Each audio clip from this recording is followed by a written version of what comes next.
কাল সকালে বাবার হাজিরা। টাকা লাগবে? কিছু বাড়তি টাকা লাগবে, আদারওয়াইজ চাইতাম না। সকালে বলতে পারতে না? খাবারটা আমি মুডটা নষ্ট করে দিলে।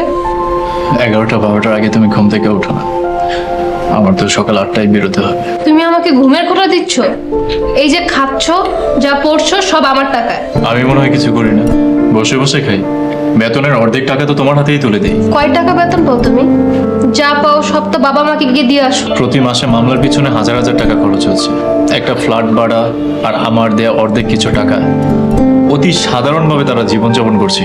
আমার বাবা মা, আমার তো দেখে কষ্ট হয় তাদের জন্য। ওনারা এই সবেরই যোগ্য। তোমার বাবার খামখেয়ালিপনার কারণেই আজকে এত সব ঝামেলা। নিজের ব্যবসা তো ধ্বংস করেছে, সাথে আমার বাবারটাও করছে। বাবা তো ইচ্ছে করে করে অ্যাক্সিডেন্টলি ফ্যাক্টরিতে আগুন লেগে গেছে। বাবা থাকলে কি হতো? ব্যবসা ফেলে ওনাকে বিদেশ যেতে কে বলেছে? কে না জানে যে বাবা যে উমরা করতে গিয়েছে? সবাই তো জানে। অ্যাক্সিডেন্ট কখন কিভাবে কোথায় হয়ে যায় সেটা কি কেউ জানে?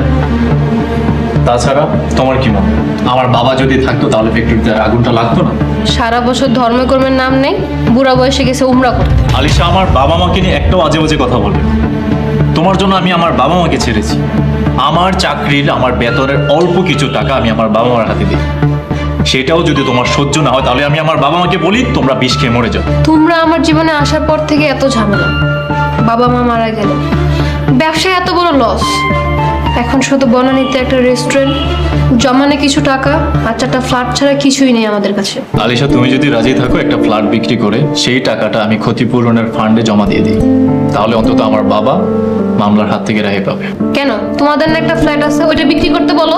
আলিশা, ওনারা ফ্ল্যাট বিক্রি করলে ওনাদের বাসা ভাড়া দিবে কোথা থেকে, আর নিজেরা খাবে কি? সেই টাকা দিয়েই তো ওনাদের সংসারটা চলছে। চাকরি করবে, আর চাকরি করতে না পারলে রিক্সা চালাবে। আলিশা, এত বড় সাহস তোমার, তুমি আমার গায়ে হাত তুলতে চাও?